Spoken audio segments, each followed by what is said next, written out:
বন্ধুরা, আজকে আমি আপনাদের সাথে শেয়ার করব ফ্রোজেন রুটি রেসিপি। কিভাবে রুটি ফ্রোজেন করে রাখতে হয় সম্পূর্ণ প্রসেসটি আপনাদেরকে দেখাবো। চুলায় একটি হাঁড়ি বসিয়ে দিয়েছি, তার মধ্যে একটু লবণ দিয়েছি এবং একটু তেল দিয়েছি। তেলটি হতে পারে সয়াবিন তেল, হতে পারে সরিষার তেল। যেহেতু আমি সরিষার তেল খাই, আমি দেখেন এখানে কিন্তু অল্প পরিমাণ সরিষার তেল দিয়েছি। দিয়ে আমি একটু নেড়ে নিলাম, মানে তেলটা মিক্সড করার জন্য। এভাবে পানি ফুটে উঠছে, ফুটে ওঠার পরে আমি পরিমাণ মতো আটা দিয়ে নিচ্ছি। অর্থাৎ যে পরিমাণ রুটি আমি ফ্রোজেন করে রাখবো, আমি ততটুকুই আটা এখানে ব্যবহার করব। যেহেতু আমার পরিবারের সদস্য সংখ্যা কম, তাই আমি অল্প পরিমাণেই আটা এখানে ব্যবহার করছি। তাও কমসে কম 8-9টা রুটি তো এখানে তৈরি হবেই।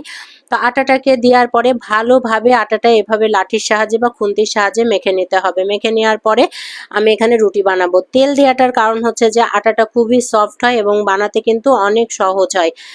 আমার পিঠাটা অনেক পুরাতন এবং গর্ত হয়ে গেছে। আমি যখন অফিস করেছি, মানে মোটামুটি আজ থেকে 10-12 বছর আগের পিঠা, তারপরেও আমি পাল্টাই না, কারণ আমার শখের জিনিস। এই জিনিসগুলো দিয়েই আমার সংসার শুরু হয়েছে, যাই জন্য আমি এগুলো চেঞ্জ করি না। তো আমি এখানে কিন্তু আটাটা ভালো করে মথে নিয়েছি। মথে নেওয়ার পরে কিন্তু আমি দেখেন এখানে রুটি বানাচ্ছি। রুটি বানানোর জন্য যে কাই সেটা তৈরি করছি। আসলে প্রত্যেকটা জিনিসই কিন্তু রন্ধন একটি শিল্প আমার কাছে মনে হয় যে, এবং রন্ধন শিল্প হচ্ছে ধৈর্যের ব্যাপার। খুব ধৈর্য ধরে যদি আপনি রান্না বান্না করেন, তাহলে সেই রান্নাটা কিন্তু খেতেও মজা লাগে এবং অনেক বেশি ভালোও লাগে। তো আমি এখানে আটাটাকে ভালো করে একটু ডো তৈরি করে নিলাম। নেওয়ার পরে এখানে রুটি শেপে এভাবে গোল গোল করে নিলাম। এভাবে রুটি বানানো শিখেছি আমি আমার মায়ের কাছ থেকে। আর যেহেতু তেল দিয়েছি এবং গরম পানি ফুটিয়ে আমি রুটিটা বানিয়েছি, অনেক বেশি সফটনেস চলে আসে এই আটা রুটি তৈরিতে, এবং এই রুটিগুলো খেতে কিন্তু অনেক মজা হয়। তো এইভাবে কিন্তু একটু মোটা মোটা রাখতে হবে, মানে একদম কিন্তু পাতলা করা যাবে না। যেহেতু ফ্রোজেন রুটি আমি এটা তৈরি করতেছি, তাই আমি অলমোস্ট কিন্তু আমার রুটি বানানো হয়ে গেছে।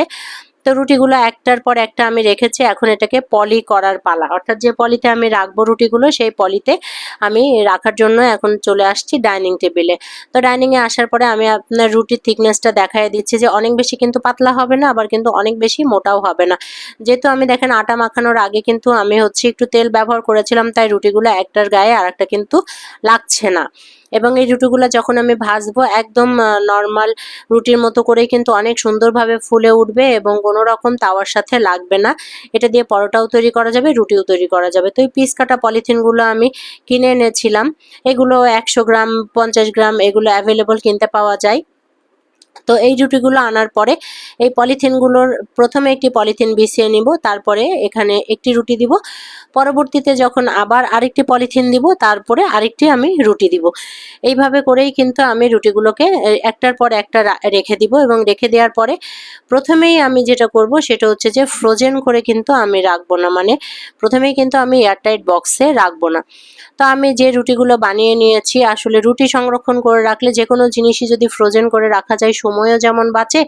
আমি 7 দিনের জন্য রুটিগুলো কিন্তু ফ্রোজেন করে রাখবো, কারণ এতে করে কি হবে কি, আমার যেহেতু বাচ্চা স্কুলে যাওয়ার সময় রুটি বানানোর সময় আমার হয়ে ওঠে না, এবং বরকে তাড়াহুড়ো করে আমার রুটি বানিয়ে খাওয়ানোর সময় হয়ে ওঠে না। তো সবগুলো রুটি পলি করার পরে আমি এইভাবে করে একটা প্লেটের উপরে রাখলাম। রাখার পরে কিছু সময়ের জন্য, অর্থাৎ 1 ঘন্টার জন্য আমি ডিপ ফ্রিজে রেখে দিব। ডিপ ফ্রিজে রাখার পরে হালকা যখন ফ্রোজেন হয়ে যাবে, সে পর্যন্ত আমি অপেক্ষা করব। তো এই ফ্রোজেন রুটিগুলো রাখার জন্য আমার যেমন বেশ সুবিধা হয়, আমার সময় বাঁচে এবং আমি আমার বাচ্চাকে টাইমলি খাওয়াইতে পারি, আমি আমার হাজব্যান্ডকে টাইমলি খাবারটা দিতে পারি। এর জন্য কিন্তু আমার অনেক সুবিধা হয়। 1 ঘন্টা হয়ে গেছে। 1 ঘন্টা পরে কিন্তু দেখেন মোটামুটি একটু জমে গেছে, এই যে অনেকটাই কিন্তু জমে গেছে। তারপরে আমি একটি এয়ারটাইট বক্সে এটাকে রেখে দেব। এই যে উঠানো যাচ্ছে না এবং অনেক বেশি কিন্তু শক্ত হয়ে গেছে, যদিও পুরোপুরি জমে নাই। এখন এয়ারটাইট বক্সে এই রুটিগুলোকে রেখে দিব। রেখে দেওয়ার পরে আমি এটাকে ডিপ ফ্রিজে রেখে দিব। ডিপ ফ্রিজে রেখে আমি যখন লাগবে, অর্থাৎ সকালে মর্নিংয়ে যখন আমার ব্রেকফাস্টের দরকার হবে রুটির জন্য, তখন কিন্তু আমি এই বক্স থেকে একটা করে রুটি বের করব এবং একটা করে রুটি আমি ফ্রোজেন রুটি আমি ভেজে ভেজে নিয়ে খাবো। তো এভাবে এটাই হয়ে গেল আমার ফ্রোজেন রুটি সংরক্ষণের উপায়, বা ফ্রোজেন রুটি কিভাবে সংরক্ষণ করতে হয় আপনাদের দেখিয়ে দিলাম। সেই সাথে ফ্রোজেন রুটিও যে কত সুন্দর করে ফোলে, এটাও আপনাদেরকে একটু দেখিয়ে দিই। এটা কিন্তু আমার আগে রাখা ফ্রোজেন রুটি, অর্থাৎ আমি ফ্রোজেন রুটি রেখেছিলাম। তো আমি একটি তাওয়া গরম করে নিলাম। গরম করার পরে সেখানে আমি একটি ফ্রোজেন রুটি দিয়ে দিলাম। এখানে কিন্তু ভালোভাবে তাওয়াটাকে গরম করে নিতে হবে, না হলে কিন্তু রুটিটা ফুলবে না। আমি এখানে রুটিই করছি, পরোটা করছি না। এই পর্যায়ে কিন্তু দেখেন আমার রুটিটা খুব সুন্দরভাবে ফুলে উঠছে এবং এটা অনেক বেশি সফট চলে আসে। অনেক বেশি যে হার্ড হয় তা কিন্তু না। ফ্রোজেন রুটিও যে এত সুন্দর করে ফোলে, এটাই কিন্তু দেখলাম। তো আশা করছি আমার এই ভিডিওটি আপনাদের ভালো লেগেছে। ভালো লেগে থাকলে যারা ফ্রোজেন রুটি রাখতে চান, তারা অবশ্যই আমার চ্যানেলটি সাবস্ক্রাইব করবেন এবং আমার চ্যানেলে নিয়মিত হবেন। আজকে এই পর্যন্তই, সবাইকে thank you for watching, by.